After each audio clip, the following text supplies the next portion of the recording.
അങ്ങനെ ശിവകുമാർ മുരുകേശൻ്റെ ഡയറക്ഷനിൽ വന്ന തായ്ക്കിഴവി എന്ന് പറയുന്ന സിനിമ ഇപ്പം അങ്ങോട്ട് കണ്ടു കഴിഞ്ഞതേ ഉള്ളൂ.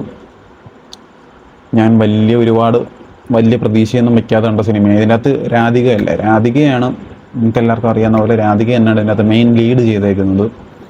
ഒരു ചെറിയൊരു ഗ്രാമത്തിൽ അപ്പം ഈ രാധിക ചെയ്യുന്ന ക്യാരക്ടറിൽ ആ പുള്ളിക്കാരിക്ക് കുറച്ച് 4-5 മക്കളുണ്ട്. അപ്പം അവിടെ ഉള്ള നാട്ടുകാർക്ക് ഇവരെ മെയിൻ ക്യാരക്ടറിനെ ഭയങ്കര പേടിയാണ് എല്ലാവർക്കും. കാരണം ഇവരുടെ സ്വഭാവവും ഈ പലിശയ്ക്ക് കൊടുക്കും അങ്ങനെ എന്ന് വെച്ചാൽ നാട് മൊത്തം ഇവരുടെ കയ്യിൽ നിന്ന് കടം പേടിച്ചിട്ടുണ്ട്. നാട്ടിലുള്ള ഒരു 98%, 90-99% ആൾക്കാരും ഇവരുടെ കയ്യിൽ നിന്ന് കടം പേടിച്ചിട്ടുണ്ട്. ഇവർക്ക് അത്യാവശ്യം നല്ല പ്രായമേറിയ ആൾ, അതായത് ദിവസം ഇവരിങ്ങനെ പിരിക്കാൻ ഇറങ്ങുന്നു ആൾക്കാർ, അതായത് ഒരാൾക്കും ഇഷ്ടപ്പെടാത്തൊരു ക്യാരക്ടറാണ് നാട്ടിൽ. അങ്ങനെ ഒരു ദിവസം ഇവർക്ക് വയ്യാണ്ടാവുന്നു. അങ്ങനെ അതിനുശേഷം എല്ലാവരും വയ്യാണ്ടാവുന്ന ആ സമയത്ത് എല്ലാവരും വിചാരിക്കും ഇവർ മരിക്കണം, മരിച്ചു കഴിഞ്ഞ് ഇവർക്ക് സമാധാനമായിട്ട് ജീവിക്കാം എന്നുള്ളൊരു തോട്ടുള്ളൂ. സ്വന്തം മക്കൾ സഹിതം അങ്ങനെ വിചാരിക്കുന്നു. അതിനുശേഷം ഇവരുടെ കയ്യിൽ കുറച്ച് സ്വത്തുക്കളുണ്ടെന്നും മരിക്കുന്നതിന് മുമ്പ് കുറച്ച് ഇവരുടെ മക്കൾ അറിയുന്നു.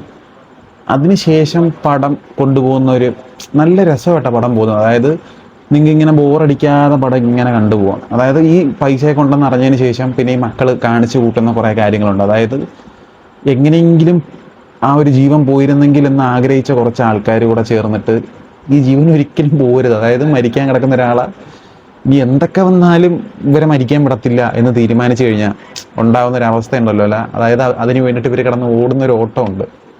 ആ ഓട്ടവും ഇവർക്കിടയിലുള്ള കുറേ ഫണ്ണായിട്ടുള്ള കുറേ കാര്യങ്ങളും.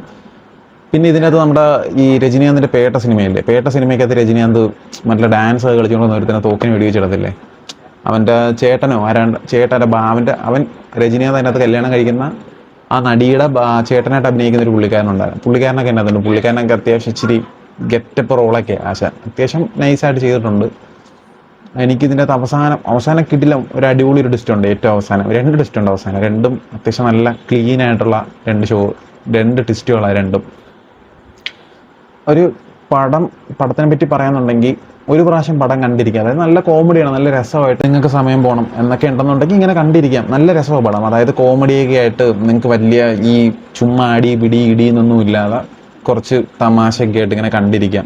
നല്ലൊരു പടം. അത്യാവശ്യം എല്ലാവർക്കും ഏതൊരു പ്രായത്തിലുള്ളവർക്കും കാണാം. ഒരു നല്ലൊരു മെസ്സേജ് തരുന്നുണ്ട് പടം. ഒന്നാമത്തെ കാര്യം, അവസാനം കുറേയൊക്കെ ഇമോഷണലി കണക്ട് ചെയ്യാൻ നോക്കിയെങ്കിലും എനിക്കത് അത്ര വർക്കൗട്ടായില്ല. പക്ഷേ അതിൻ്റെ അകത്തൊരു സീനുണ്ട്. അതിൻ്റെ അകത്ത് അതായത് ഈ തായ്ക്കിളവി എന്ന് പറയുന്ന സിനിമയ്ക്കകത്തുള്ള മെയിൻ ലീഡ് ചെയ്യുന്ന രാധികയുടെ മോനായിട്ട് വരുന്ന ഒരു പുള്ളിക്കാരനുണ്ട്. ആ പുള്ളിയുടെ പേര് എനിക്കറിയത്തില്ല, ഒരുപാട് സിനിമകളൊക്കെ ചെയ്തിട്ടുള്ള പുള്ളിയുടെ ഒരു സീനുണ്ട്. പുള്ളി ഇങ്ങനെ റോഡിൽ വെച്ച് ഒരാൾ മരിക്കും. അപ്പം മരിക്കുന്ന സമയത്ത് കുറച്ച് ഡയലോഗുകളും ആ ഒരു സീൻ എനിക്ക് ഭയങ്കരമായിട്ട് കണക്റ്റായി. അടിപൊളി സീനായിരുന്നത്. ഈ സിനിമയുടെ കുറേ മെയിൻ ഭാഗങ്ങൾ, അതായത് ഈ പടത്തിൻ്റെ തന്നെ മെയിൻ ട്വിസ്റ്റ് ഒരെണ്ണമുണ്ട്. അവസാനത്തെ ട്വിസ്റ്റൊക്കെ കുറേ പേര് റീലായിട്ടൊക്കെ എടുത്തിട്ടുണ്ട്. അപ്പം ഈ റീൽ സ്ക്രോൾ ചെയ്ത് അതൊക്കെ അഥവാ നിങ്ങൾ കാണുമെന്നുണ്ടെങ്കിൽ അതൊന്നും മൈൻഡ് വെക്കാതെ കണ്ടു. കാരണം ഞാൻ ആ ഒരു ഭാഗം കണ്ടായിരുന്നു നേരത്തെ ഓൾറെഡി. അത് മനസ്സിൽ വെച്ചുകൊണ്ടാണ് സിനിമയുടെ അവസാനം വരെ ഞാൻ കണ്ടത്. അവസാനം ആ ട്വിസ്റ്റ് ഉണ്ടെന്നുള്ള കാര്യം എനിക്കറിയായിരുന്നു. പക്ഷെ പടം നല്ലപോലെ എൻജോയ് ചെയ്താൽ കണ്ടത്. അതായത് ഞാൻ സിനിമ കാണുന്ന സമയം തന്നെ പൊതുവേ ഉറങ്ങിപ്പോകുന്നൊരു സമയത്താണ്. പക്ഷെ എന്നിട്ടും അത്ര ലേറ്റായിട്ട് ഞാൻ ആ സിനിമ ഫുള്ള് കണ്ടു തീർന്നത്. കാരണം അത്രയും രസമായിട്ടാണ് പടം പോകുന്നത്. എനിക്ക് പേഴ്സണലി ഭയങ്കര ഇഷ്ടമായി പടം.